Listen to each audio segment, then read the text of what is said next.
Hello সবাইকে, প্রত্যেকে স্বাগত জানাচ্ছি আমার নতুন একটি ভিডিওতে। তো আমার হাতের মধ্যে দেখতেই পাচ্ছ যে একটি আমের আঁটি। আর এই আম খেয়ে কিন্তু আমের আঁটি আমি কখনোই কোনো জায়গায় ফেলে দিই না একটি জায়গাতে রেখে দিই। শুধু আম নয়, দেখতে পাচ্ছ এগুলো হলো লিচু।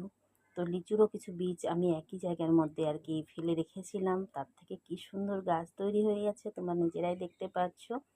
আর এই যে দেখতে পাচ্ছ যে এইখানে কিন্তু নানান রকমের সবজির খোসা ফেলি আমি। আর এই সবজির খোসা ফেলার জন্য কিন্তু এই জায়গাটা খুবই উর্বর। আর দেখতে পাচ্ছি যে ছোট ছোট কি সুন্দর কিছু আমের, কিছু লিচুর চারা গাছ তৈরি হয়েছে। আর শুধু আম, লিচু এখানেই সীমাবদ্ধ নয়। আমি নানান রকমের ফুলের বীজ ও এরকমভাবে সংগ্রহ করে রেখে দিই। আর সেই বীজগুলোকে যেকোনো একটি জায়গাতে যদি আমরা রেখেও দিই মাটির মধ্যে, তবুও কিন্তু সেই মাটিতে কিন্তু খুব সুন্দর নতুন নতুন করে গাছ তৈরি হয় এবং ওই গাছ থেকে কি সুন্দর ফল ও ফুল তোমার মনের খুশি মতো ইচ্ছা মতো যে কোনো জায়গায় বসিয়ে দিলে ওখানে এত সুন্দর ফুল ও ফল গাছ তৈরি হয়। এটা কিন্তু আমার এক ধরনের নেশা হয়ে গেছে, এই ফুল ও ফল গাছ নিজে হাতে রোপণ করা বা লাগানো। নিজে হাতে গাছ লাগিয়ে সেই গাছের ফুল ও ফল কি যে ভালো লাগে সেটা ভাষায় প্রকাশ করা যায় না। তো দেখতে পাচ্ছ কিছু বীজ আমি মাটির মধ্যে ছিটিয়ে ছিটিয়ে দিচ্ছি। এখানে যে কয়টি চারা হবে, যেহেতু বীজগুলো অনেক পুরনো, কটি চারা হবে সেটা আমার জানা নেই।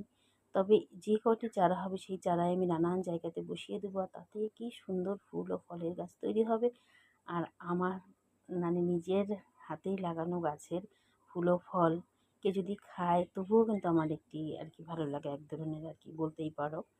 তো দেখতেই পাচ্ছ যে এই জায়গা থেকে কিন্তু এই যে নানান রকমের আর কি ফল ফুল গাছ আমি এই জায়গাতে বসিয়ে রাখি, তার থেকে খুব সুন্দর চারা হয়।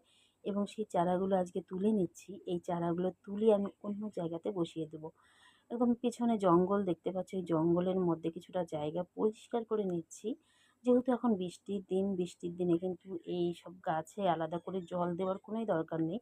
মাটিটা একদমই নরম। আর এবেলা ওবেলা দুবেলায় কিন্তু বৃষ্টি হচ্ছে আমাদের এখানে। আর এত বৃষ্টির মধ্যে গাছের মধ্যে কি বলবো, না জল দেওয়া ভালো। তো দেখতে পাচ্ছ দুটো বীজ কিন্তু আমি একসঙ্গে পুঁতে দিচ্ছি। আর এরকম কিন্তু দুটো বীজ একসঙ্গে লাগালে কি হয়, মানে দুই রকম ফল ধরে কিন্তু গাছেও, ফুলের ক্ষেত্রেও হয় ফলের ক্ষেত্রেও হয়। আমি এর আগে দেখেছি এভাবে আমি গাছ বসিয়েছিলাম। একটি গাছ হয়েছিল ফুল গাছ, সেই ফুল গাছে কিন্তু দু রকমের ফুল ফুটেছিল, দু কালারের। তাতে আমার বেশ ভালো লেগেছিল, তাই দুটো গাছ আমি একসঙ্গে করে বসালাম একটি জায়গাতে। আর দেখতে পাচ্ছ কিছু আম গাছ, কয়েকটি আম গাছ, কয়েকটি লিচু গাছ নানান জায়গাতে বসিয়ে দিলাম। তবু মাটির মধ্যে যেহেতু বসাচ্ছি, তো আমি জানি না এই নিজে হাতে লাগানোর গাছের আম এবং লিচু খেতে পারবো কিনা। তবে অন্য কেউ যদি খায় তাতেও কিন্তু আমার বেশ আর কি ভালো লাগবে।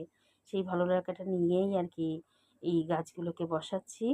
তো আমার গাছ বসানো কেমন লাগলো অবশ্যই কিছুটা কমেন্ট করে তোমরা জানিও।